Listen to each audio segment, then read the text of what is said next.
اللهم صل على محمد وعلى آل محمد كما صليت على إبراهيم وعلى آل إبراهيم إنك حميد مجيد اللهم بارك على محمد وعلى آل محمد كما باركت على إبراهيم وعلى آل إبراهيم إنك حميد مجيد الحمد لله وحده الصلاة والسلام على من لا نبي بعده السلام عليكم ورحمة الله وبركاته। প্রিয় দর্শক, কাছে দূরে দেশ ও বিদেশে যে যেখানে অবস্থান করছেন সকলকে জানাই আমি আমার আন্তরিক সালাম, শুভেচ্ছা, অনেক অনেক অভিনন্দন। প্রিয় দর্শক, আল্লাহ সুবহানাহু ওয়া তাআলা পবিত্র কোরআন শরীফে 7টি গুণের কথা বলেছেন। আর এই 7টি গুণ যে ব্যক্তি নিজের জীবনে বাস্তবায়িত করে নিতে পারবে মৃত্যুর আগ পর্যন্ত, আল্লাহ সুবহানাহু ওয়া তাআলা তাকে সফলতা দান করবেন। পৃথিবীর মানুষ আল্লাহ সুবহানাহু ওয়া তাআলাকে রাজি খুশি করার জন্য নানান রকমের ইবাদত করে থাকেন, বহু আমল করে থাকেন। আল্লাহ সুবহানাহু ওয়া তাআলা তার ইবাদতের মধ্যে সহজীকরণ করার জন্য আল্লাহ সুবহানাহু ওয়া তাআলা বান্দার প্রতি রহম করত তিনি কেবলমাত্র 7টি গুণের কথা বলেছেন। 10টা নয়, 9টা নয়, 8টা নয়, কেবলমাত্র 7টা গুণ যদি পৃথিবীর কোনো মানুষ নিজের জীবনে বাস্তবায়িত করতে পারে, আল্লাহ সুবহানাহু ওয়া তাআলা অভয় দিয়েছেন, লা খাউফুন আলাইহিম ওয়ালা হুম ইয়াহজানুন। তার কোনো ভয় থাকবে না, তার কোনো দুঃখ থাকবে না, কোনো চিন্তা থাকবে না। সে নিশ্চিন্তে দুনিয়ার বুকে অবস্থান করুক, মৃত্যুর পর সেই হবে উলাইকা হুমুল ওয়ারিসুন, জান্নাতের হকদার, জান্নাতের উত্তরাধিকারী। আল্লাহ পাক বলেছেন, আল্লাযীনা ইয়ারিসুনাল ফিরদাউসা হুম ফিহা খালিদুন। তারাই হবে জান্নাতুল ফিরদাউসের প্রকৃত হকদার, উত্তরাধিকারী, এবং তারা সেখানে চিরন্তন থাকবে। এত বড় ওয়াদা আল্লাহ সুবহানাহু ওয়া তাআলা রেখেছেন। কেবলমাত্র 7টা গুণ যদি কোনো মানুষ নিজের জীবনে বাস্তবায়িত করতে পারে। প্রিয় দর্শক, 7টা গুণ বর্ণনা করার আগেই আল্লাহ পাক প্রথমেই বলেছেন, কদ আফলাহাল মুমিনুন, কদ আফলাহাল মুমিনুন, যে মুমিনরা সফলতা অর্জন করে ফেলেছে, তারা সাফল্য হয়ে গেছে। কোন মুমিন? যারা এই 7টা গুণ নিজের জীবনে বাস্তবায়িত করতে পেরেছে। ফালাহ মানে কি? সফলতা মানে কি? সফলতা আল্লাহ সুবহানাহু ওয়া তাআলা সফলতার যে সংজ্ঞা দিয়েছেন সেটা হচ্ছে যে তার মনের সকল বাসনা, সকল আশা আকাঙ্ক্ষা পূর্ণ হবে, আর সকল দুঃখ দুর্দশা কষ্ট তার জীবন থেকে দূরীভূত হয়ে যাবে। এটাই হচ্ছে সফলতা। আল্লাহ সুবহানাহু ওয়া তাআলা বলেছেন, ওয়ালাকুম ফিহা মা তাস্তাহি আনফুসুকুম ওয়ালাকুম ফিহা মা তাদউন। অর্থাৎ সেই সফলতা এমন সফলতা, তার মনের সকল মনোবাঞ্ছা, সকল আশা আকাঙ্ক্ষা তার পুরো হবে। সে যা চাইবে সেটাই সে তার সম্মুখে পাবে। ওয়ালাকুম ফিহা মা তাদউন, সে যা বলবে, যা আহ্বান করবে, সে সেটা তার সম্মুখে উপস্থিত পাবে। আল্লাহ সুবহানাহু ওয়া তাআলা এই সফলতার কথা বলেছেন। পৃথিবীর কোনো বাদশা, পৃথিবীর কোনো মহামানব এই দুনিয়ায় থাকতে এমন সফলতা অর্জন করতে পারবে না। কারণ দুনিয়াকে আল্লাহ পাক সৃষ্টি করেছেন দুঃখ সুখ, সুখ দুঃখর মিশ্রণে, হাসি কান্নার মিশ্রণে। সুতরাং দুনিয়াতে মানুষ যত মালদারই হয়ে যাক না কেন, আর যত উচ্চ পদে আসীন হোক না কেন, তার জীবনে দুঃখ থাকবেই, তার জীবনে কান্না থাকবেই, হাসির সঙ্গে আনন্দের সঙ্গে কান্না থাকবেই, সুখের সঙ্গে দুঃখ থাকবেই। কিন্তু আল্লাহ সুবহানাহু ওয়া তাআলা যে কামিয়াবির কথা বলেছেন সেখানে কান্না থাকবে না, কোনো রকমের দুঃখ থাকবে না, বিন্দু বরাবর কোনো যন্ত্রণা, কোনো ক্লেশ, কোনো রোগ ব্যাধি কিছুই থাকবে না। তার সকল মনোবাঞ্ছা পুরো হবে। এই কামিয়াবির কথা আল্লাহ সুবহানাহু ওয়া তাআলা বলেছেন। তো আল্লাহ সুবহানাহু ওয়া তাআলা এই কামিয়াবি কারা পাবে? যারা 7টি গুণ নিজের জীবনে বাস্তবায়িত করবে। তো প্রিয় দর্শক, চলুন আমরা সেই 7টা গুণ কি কি আমরা জেনে নেই। প্রথমেই আল্লাহ সুবহানাহু ওয়া তাআলা বলেছেন, আল্লাযীনা হুম ফি সালাতিহিম খাশিউন। প্রথম গুণ হচ্ছে যে তারা নিজেদের নামাজকে খুশু খুজুর সঙ্গে আদায় করে। এমনটা নামাজ পড়ে না যে নামাজে খুশু নেই, খুজু নেই, এখলাস নেই, এমন নামাজ তারা পড়ে না। যখনই নামাজ পড়ে তারা খুশু খুজুর সঙ্গে নামাজ পড়ে। খুশু খুজুর মানে হচ্ছে যে যখন সে নামাজে দাঁড়ায় তখন তার ধ্যান আল্লাহর দিকে থাকে, তার চিন্তা, তার কল্পনা ডাইরেক্ট আল্লাহর দিকে। সে দুনিয়ার কোনো চিন্তা, দুনিয়ার কোনো কল্পনা মনের মধ্যে আসতে দেয় না, এবং তার অঙ্গ প্রত্যঙ্গকেও নামাজের হালতে স্থির রাখে, অযথা নড়াচড়া করে না, অযথা হাত পা ছড়ে না, আকাশের দিকে তাকায় না, নজরকে সিজদার দিকে রাখে, এটাই হচ্ছে খুশু খুজু। বিশ্বনবী সাল্লাল্লাহু আলাইহি ওয়াসাল্লাম বলেছেন, এমন জমানা আসবে মসজিদ ভর মুসল্লি হবে, মসজিদ ভর মুসল্লি হবে, কিন্তু খুশু খুজুর সঙ্গে নামাজ পড়নেওয়ালা কেউ থাকবে না। তো আল্লাহ সুবহানাহু ওয়া তাআলা প্রথম গুণ যেটা বললেন সেটা হচ্ছে তারা যখন নামাজ আদায় করে তখন খুশু খুজুর সঙ্গে নামাজ আদায় করে। এরপর আল্লাহ সুবহানাহু ওয়া তাআলা দ্বিতীয় গুণের কথা বললেন, সেটা কি? ওয়াল্লাযীনা হুম আনিল লাগবি মুরিজুন, তারা অনর্থক কথা, অনর্থক কাজ হতে নিজেকে হেফাজত রাখে, নিজেকে বিরত রাখে। অনর্থক কথা, অনর্থক কাজ হচ্ছে দুই প্রকার। এক প্রকার হচ্ছে এমন অনর্থক কথা, এমন অনর্থক কাজ যে কাজে, যে কথায় ধর্মীয় কোনো উপকার নেই বরং ক্ষতি, ধর্মীয় কোনো উপকার নেই কিন্তু ক্ষতি আছে, আর এটাই হচ্ছে গুনাহ, এটাই হচ্ছে পাপ, এটাই হচ্ছে অপরাধ।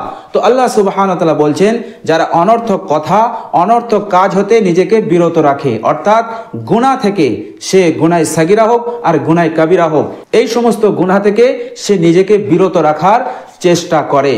আরেক প্রকার হচ্ছে যে এমন অনর্থক কথা, এমন অনর্থক কাজ যে কাজে, যে কথায় ধর্মীয়ভাবে কোনো উপকার নেই এবং দুনিয়াবির দিক দিয়েও কোনো উপকার নেই, আবার ক্ষতিও নেই, এমন কাজ হতেও, এমন অনর্থক কথাও কাজ হতেও নিজেকে তারা হেফাজত রাখে।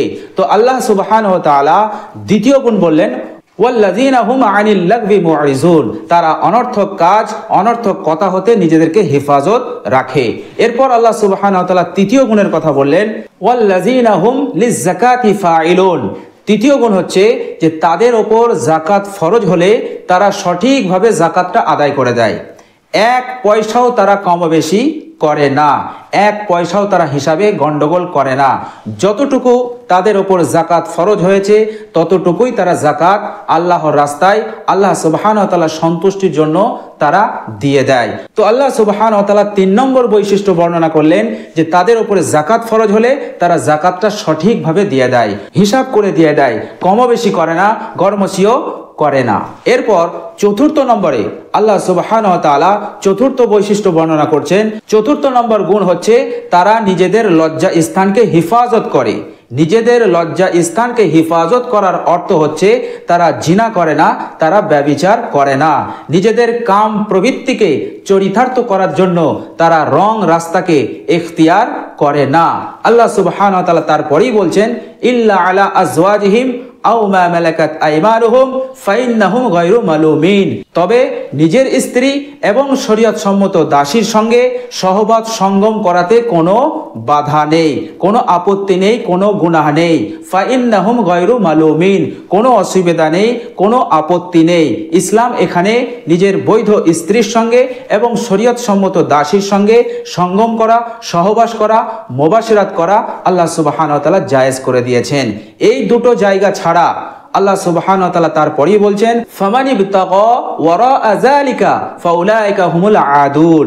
আল্লাহ সুবহানাহু ওয়া তাআলা বলছেন, নিজের বৈধ স্ত্রী এবং শরীয়ত সম্মত দাসী ছাড়া যদি অন্য কোথাও কারোর সঙ্গে সঙ্গম করে, সহবাস করে, অবৈধ পন্থায় জিনা করে, ব্যভিচার করে, তাহলে তারাই হবে সীমা লঙ্ঘনকারী।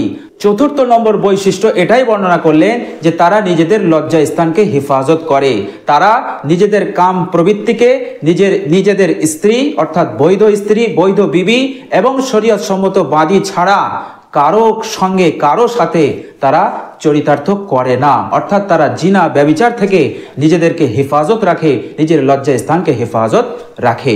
এরপর আল্লাহ সুবহানাহু ওয়া তাআলা 5 নম্বর বৈশিষ্ট্য বর্ণনা করছেন, ওয়াল্লাযীনা হুম লিআমানাতিহিম ওয়া আহদিহিম রাউন, তারা এমন লোক যে তারা আমানতকে রক্ষা করে, তারা আমানতকে রক্ষা করে। আমানত মানে কি? আমানত হচ্ছে দুই প্রকার, এক হচ্ছে আল্লাহর হক সম্পর্কিত আমানত, আর একটা হচ্ছে বান্দার হক সম্পর্কিত আমানত।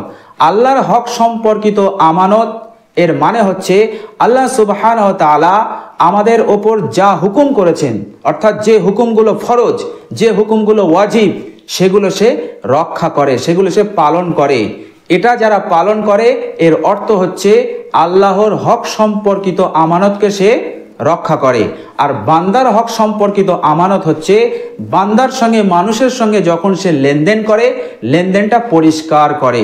টাকা পয়সার লেনদেন হোক, আরও অন্য কিছু লেনদেন হতে পারে।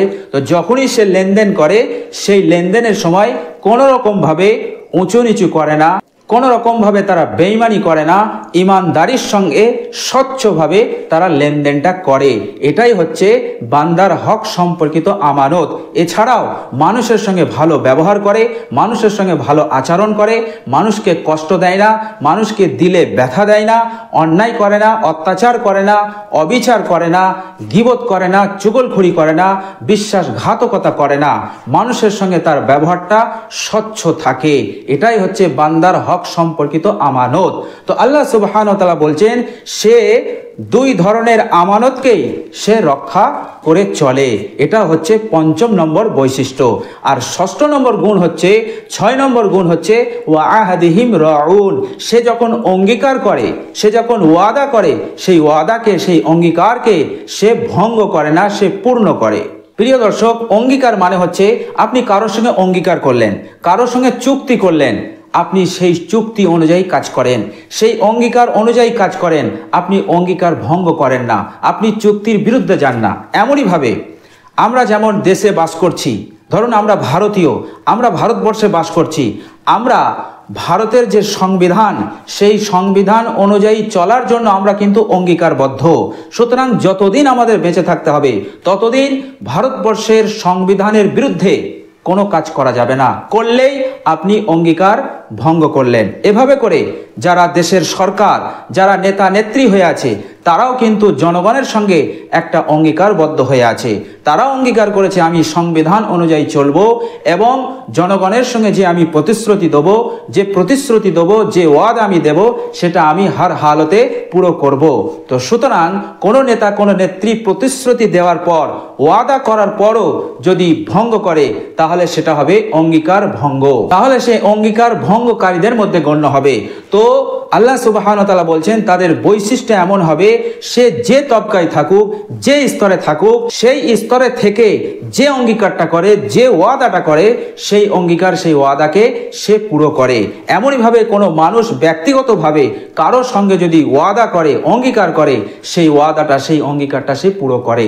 তো আল্লাহ সুবহানাহু ওয়া তাআলা ৬ নম্বর বৈশিষ্ট্যের কথা বললেন যে ওয়া আহাদিহিম রাউন। সে যখনই অঙ্গীকারবদ্ধ হয়ে যায়, যখনই সে ওয়াদা করে, তখন সেই ওয়াদাকে অক্ষরে অক্ষরে পালন করে। যখনই সে অঙ্গীকার করে, সেটাকে সে পুরো করে, বিনা কারণে সেই অঙ্গীকারকে ভঙ্গ করে না। এরপর আল্লাহ সুবহানাহু ওয়া তাআলা ৭ নম্বর বৈশিষ্ট্যের কথা বলছেন ওয়াল্লাযীনা হুম আলা সালাওয়াতিহিম ইউহাফিজুন। আর তারা ৫ ওয়াক্ত নামাজকে পাবন্দির সহিত আদায় করে, পাবন্দির সহিত কায়েম করে, তারা কখনো অবহেলা করে না। ওয়াল্লাযীনা হুম আলা সালাওয়াতিহিম ইউহাফিজুন। খুশু খুজুর সহিত, ইখলাসের সহিত, বিশ্বনবী সাল্লাল্লাহু আলাইহি সাল্লামের সুন্নত অনুযায়ী তারা পাবন্দির সহিত ৫ ওয়াক্ত নামাজটা তারা আদায় করে। হার হালতে তারা ৫ ওয়াক্ত নামাজকে পাবন্দির সহিত আদায় করে। এটা হচ্ছে ৭ম গুণ। তো আল্লাহ সুবহানাহু ওয়া তাআলা বলছেন এই ৭টা গুণ যাদের মধ্যে থাকবে, আল্লাহ সুবহানাহু ওয়া তাআলা পরিষ্কার বলছেন উলাইকা হুমুল ওয়ারিসুন। তারাই হচ্ছে উত্তরাধিকারী কিসের? কামিয়াবের, জান্নাতের কামিয়াবির, সফলতার তারাই হচ্ছে প্রকৃত হকদার, উত্তরাধিকারী। আল্লাযীনা ইয়ারিসুনাল ফিরদাউসা হুম ফিহা খালিদুন। আর তারাই হবে জান্নাতুল ফিরদাউসের উত্তরাধিকারী, আর তারা সেখানে চিরন্তন থাকবে। সুতরাং লা খাউফুন আলাইহিম ওয়া লা হুম ইয়াহজানুন। চিন্তা করো না, দুঃখ করো না। এই ৭টা জিনিসকে, অর্থাৎ এই ৭টা বৈশিষ্ট্যকে নিজের জীবনে বাস্তবায়িত করো, আল্লাহর উপরে ভরসা রাখো, আল্লাহ পাক তোমাকে জান্নাতের উত্তরাধিকারী বানিয়ে দেবেন। বলুন সুবহানাল্লাহ। আল্লাহ সুবহানাহু ওয়া তাআলা এই ৭টা গুণ বর্ণনা করার পূর্বেই বলেছেন কদ আফলাহাল মুমিনুন। এই সমস্ত মুমিনরা তো কামিয়াব হয়ে গেছে, সফলতা অর্জন করে ফেলেছে, জান্নাতের উত্তরাধিকারী হয়ে গেছে। কারা? যাদের মধ্যে এই ৭টা গুণ বিদ্যমান থাকবে।